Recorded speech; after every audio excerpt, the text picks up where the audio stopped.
Yo, what's going on, guys? It's your boy Cooking with Solstice. Today I'm going to be making a video on how I structure my beats and arrange them into a full song/beat. I just want to give a quick thank you and shout out to one of my subscribers who recommended that I make this video. So if you guys have any more types of videos that you guys want to see, like tutorials or tips and tricks, please leave a comment down below. And without further ado, let's get into the video. Alright guys, so I got a beat loaded up here. It's about 8 bars. And I'm going to show you the techniques and things that I do that I'm going to use to turn this into a full beat. So the first thing I like to do is I like to go to this pencil icon right here. I just like to double the length. 1, 2, 3. So now it's 64 bars. Actually, I just want it to be 32. So there we go. If we zoom in right here, you can see that it's now 32 bars. So after I got my bars set and I've decided how long I want the beat to be, the two biggest things for this technique to work is you're going to want to have everything in one sequence. I know there's people who like to put their stuff in like different sequences, like maybe this is the bridge, the chorus, the intro, stuff like that. And then maybe they go into song mode and then arrange it that way. But I always found it to be kind of choppy and it just sounds really pieced together. I like things to flow. So I've honestly found it sounds the best when you just put everything into one long sequence and then you kind of edit it from there. So once you got it all in one sequence, and then I just overdub everything. So basically what overdub is like as the beat's playing, you're re-recording stuff in there. So if I want to solo something, if I want to mute something, I'm gonna zoom in so you can kind of see better. If I want to solo something or mute something, I can do so. And to be able to do that, this is really important. You got to make sure this is automation right here with the green R is turned to right, because when it's green, that's read. Read doesn't do anything. It just kind of plays the beat and it'll just play it. But write is when you actually write in your automation, so they're actually in the beat. I already kind of made this beat, but I'm going to show you what I did and kind of my thought process behind it so you guys can see what I'm talking about.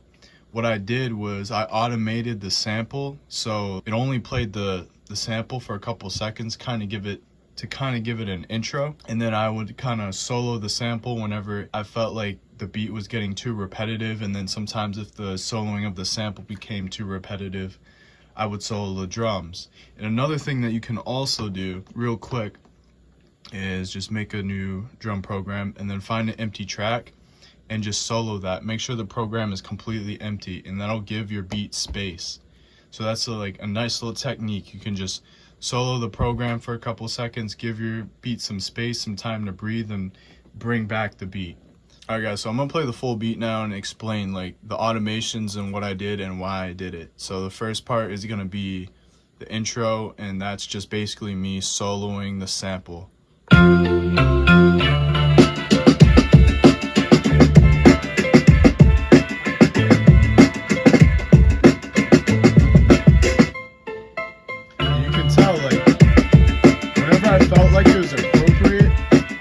Whenever I felt like it was appropriate to solo the sample, I did so. So like right there.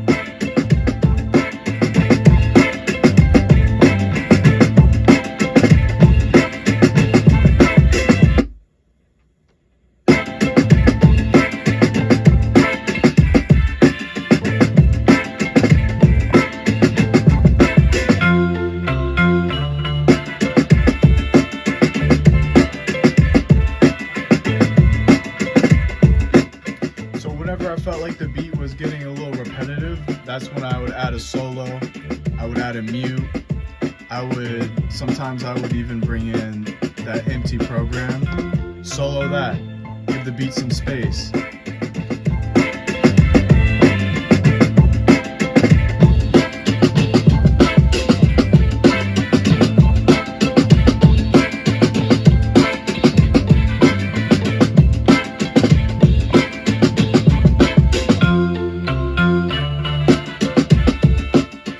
So that's just a quick little run through of how I use the overdub and automations to bring variation to the beat and kind of turn it into a full beat.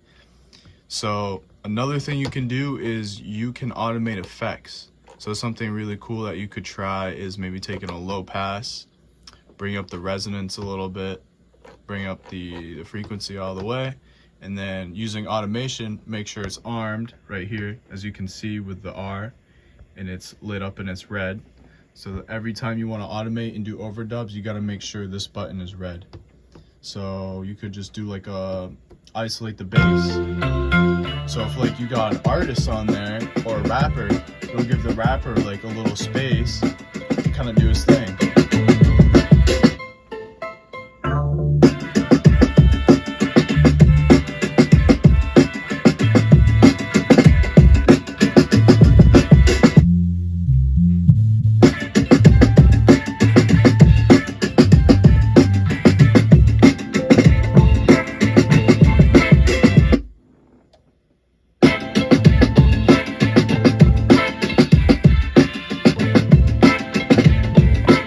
So that's one thing you can try. And another thing I kind of like to do, this doesn't work on every beat, but it's worth trying because you can come up with some crazy stuff, man. Check out Half Speed, man. Half Speed is great for just adding turnarounds, variations to your beat.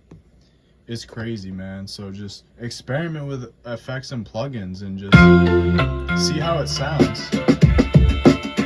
That can always, you know, just give you some variation in your beat. It's always worth experimenting, man. So check this out. It might sound like shit, but it might sound good.